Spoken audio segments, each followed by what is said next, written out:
ഇഹിയാസ് കിച്ചണിലേക്ക് എല്ലാവർക്കും സ്വാഗതം. ഇന്ന് യൂട്യൂബിൽ ട്രെൻഡിങ് ആയിട്ടുള്ള ഒരു കബാലി ചിക്കൻ്റെ റെസിപ്പി ആയിട്ടാണ് വന്നിട്ടുള്ളത്.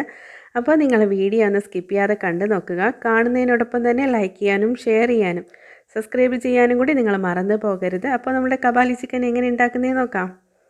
അപ്പോൾ അതിനായിട്ട് ഞാനിവിടെ ഒരു 1.5 കിലോ ചിക്കൻ നന്നായിട്ട് കഴുകി വൃത്തിയാക്കി ഇതുപോലത്തെ ചെറിയ പീസുകളായിട്ട് കട്ട് ചെയ്തെടുത്തിട്ടുണ്ട്. ഒരുപാട് വലിയ പീസ് എടുക്കല്ല കേട്ടോ, ഇതുപോലത്തെ പീസുകൾ എടുക്കാൻ നോക്കുക. അതിലേക്ക് 1 ടീസ്പൂൺ മഞ്ഞൾപ്പൊടി ചേർത്ത് കൊടുക്കാം. ഇനി 2 ടേബിൾ സ്പൂൺ മുളക് പൊടി ചേർത്ത് കൊടുക്കാം. ഞാനിവിടെ എരിയുള്ള മുളക് പൊടിയാണ് ചേർത്ത് കൊടുത്തിട്ടുള്ളത്. ഇനി ഇതിലേക്ക് 1 ടീസ്പൂൺ ജീരകം പൊടിച്ചത് ചേർത്ത് കൊടുക്കാം. 1 ടീസ്പൂൺ തന്നെ ഗരം മസാല ചേർത്ത് കൊടുക്കാം.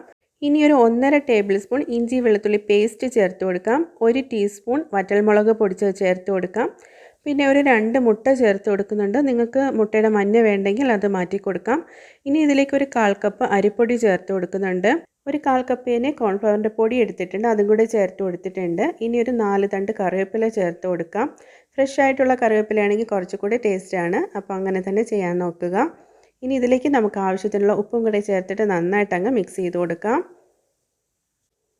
അപ്പോൾ എല്ലാ ഭാഗത്തും നന്നായിട്ട് അരപ്പ് കിട്ടത്തക്ക രീതിയിൽ അങ്ങ് മിക്സ് ചെയ്ത് കൊടുക്കുക. ഇത് മിക്സ് ചെയ്തിട്ട് നമുക്കിത് മാറ്റി വെക്കേണ്ട ആവശ്യമൊന്നുമില്ല കേട്ടോ, ഇതിപ്പോൾ തന്നെ അങ്ങ് ഫ്രൈ ചെയ്തെടുക്കുകയാണ് ചെയ്യുന്നത്. അപ്പോൾ ഇതുപോലെ അങ്ങ് മിക്സ് ചെയ്തെടുത്തിട്ടുണ്ട്. ഇനി നമുക്കിതങ്ങ് ഫ്രൈ ചെയ്തെടുക്കാം. ഇതുപോലെ ഒരു പാൻ അടുപ്പത്തേക്ക് വെച്ചിട്ടുണ്ട്. ഇതിലേക്ക് ആവശ്യത്തിന് വെളിച്ചെണ്ണ ഒഴിച്ചു കൊടുക്കാം. അപ്പോൾ ഇതിനൊരു ടേസ്റ്റ് കൊടുക്കുന്നത് വെളിച്ചെണ്ണയാണ്, അപ്പോൾ വെളിച്ചെണ്ണ തന്നെ ഉപയോഗിക്കാൻ നോക്കുക.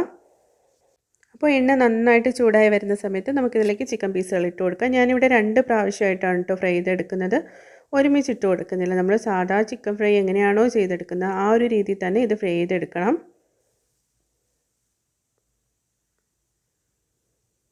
അപ്പോൾ ഇത് അടച്ച് വെച്ച് വേവിക്കേണ്ട ആവശ്യമൊന്നുമില്ല കേട്ടോ, പെട്ടെന്ന് തന്നെ ഫ്രൈ ആയിട്ട് കിട്ടും. നമ്മൾ ചെറിയ പീസായിട്ടാണല്ലോ ചെയ്തിട്ടുള്ളത്.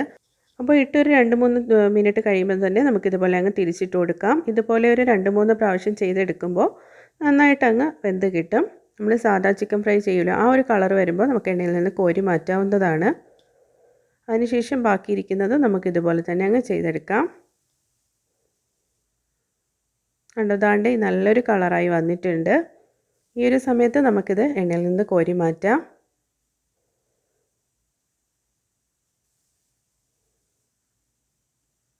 ഈ ഒരു കളറായി കിട്ടുമ്പോൾ തന്നെ നിങ്ങൾ കോരി മാറ്റാൻ നോക്കുക, ഒരുപാടങ്ങ് കരിഞ്ഞു പോകണ്ട. അപ്പോൾ എല്ലാം ഇതുപോലെ ചെയ്തെടുത്തിട്ടുണ്ട്. ഇനി നമുക്ക് ആ ഒരു എണ്ണയിലേക്ക് ഒരു 1.5 ടേബിൾ സ്പൂൺ ഇഞ്ചി വെളുത്തുള്ളി പേസ്റ്റ് ചേർത്ത് കൊടുക്കാം. ഇനി ഇതിലേക്ക് ഒരു 5 വറ്റൽമുളക് ചേർത്ത് കൊടുക്കാം. എന്നിട്ട് ഒരു പച്ചമണം മാറുന്നത് വരെ ഇതുപോലെ അങ്ങ് ഇളക്കി കൊടുക്കാം. അപ്പോൾ ഇവിടെ ഈ ഒരു കളറായി വന്നിട്ടുണ്ട്. ഇതിലേക്ക് കുറച്ചുകൂടി കറിവേപ്പില ഇട്ട് കൊടുക്കുകയാണ്. ഇനി ഇതിലേക്ക് ഒരു 2 സവാള ചെറുതായിട്ടൊന്ന് അരിഞ്ഞെടുത്തതാണ്, അതും കൂടി ചേർത്ത് കൊടുക്കാം. ഇനി നമുക്കിതിലേക്ക് വേണ്ടത് പച്ചമുളകാണ്. ഞാനിവിടെ ഒരു 3 പച്ചമുളക് എടുത്തിട്ടുണ്ട്. ഞാൻ അതുപോലെ തന്നെയാണ് കേട്ടോ ഇതിലേക്ക് ഇട്ട് കൊടുക്കുന്നത്, അത് കട്ട് ചെയ്യുന്നതൊന്നുമില്ല. എന്നിട്ട് ഇതെല്ലാം കൂടിയിട്ട് നന്നായിട്ട് അങ്ങ് മിക്സ് ചെയ്ത് കൊടുക്കാം. ഒരു ചെറിയൊരു ബ്രൗൺ നിറമാവുന്നത് വരെ ഇതുപോലെ അങ്ങ് ഇളക്കി കൊടുക്കാം. ഇനി ഈ ഒരു കളറാകുമ്പോഴേക്കും നമുക്കിതിലേക്ക് തക്കാളി ചേർത്ത് കൊടുക്കണം. ഞാനിവിടെ ഒരു വലിയ തക്കാളി എടുത്തിട്ടുണ്ട്, അത് ചെറിയ പീസുകളായിട്ട് ഇതുപോലെ അരിഞ്ഞിട്ട് ചേർത്ത് കൊടുക്കുക. ചെറുതാണെങ്കിൽ 2 എണ്ണം എടുക്കാം.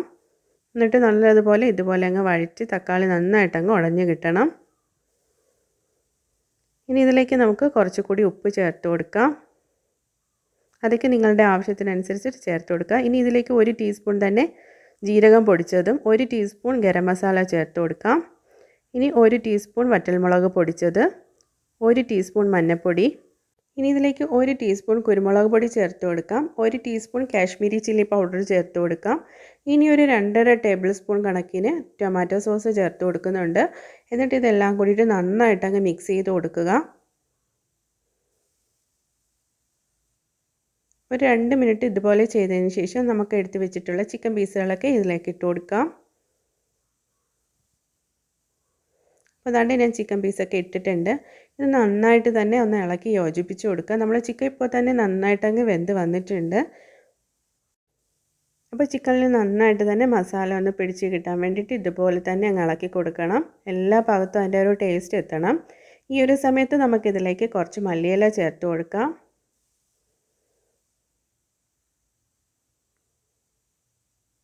എന്നിട്ട് വീണ്ടും നന്നായിട്ട് അങ്ങ് മിക്സ് ചെയ്ത് കൊടുക്കാം. ഇപ്പോൾ തന്നെ ചിക്കൻ നന്നായിട്ട് വെന്ത് വന്നിട്ടുണ്ട്. ഇങ്ങനെ കഴിക്കാൻ ആഗ്രഹമുള്ളവർക്ക് ഇങ്ങനെ കഴിക്കാം. അതല്ലാന്നുണ്ടെങ്കിൽ കണ്ടോ, നമ്മൾ ഇതുപോലെ അങ്ങ് ഇളക്കി കൊടുത്തുകൊണ്ടിരിക്കുമ്പോൾ ഈ മസാലകളെല്ലാം കൂടി ഇതുപോലെ അങ്ങ് വെന്ത് ഉടഞ്ഞു വരും. നമ്മുടെ മല്ലിയിലേക്ക് നന്നായിട്ട് വാടി വന്നിട്ടുണ്ട്. കണ്ടോ, ഈ ഒരു പരുവത്തിന് ആയി കിട്ടും. അപ്പോൾ ആ ഒരു സമയത്ത് ഇതിലേക്ക് ഒരു 1/4 കപ്പ് വെള്ളം ഒഴിച്ചു കൊടുക്കുക. എന്നിട്ട് ഒന്നും കൂടിയിട്ട് അങ്ങ് മിക്സ് ചെയ്ത് കൊടുക്കാം.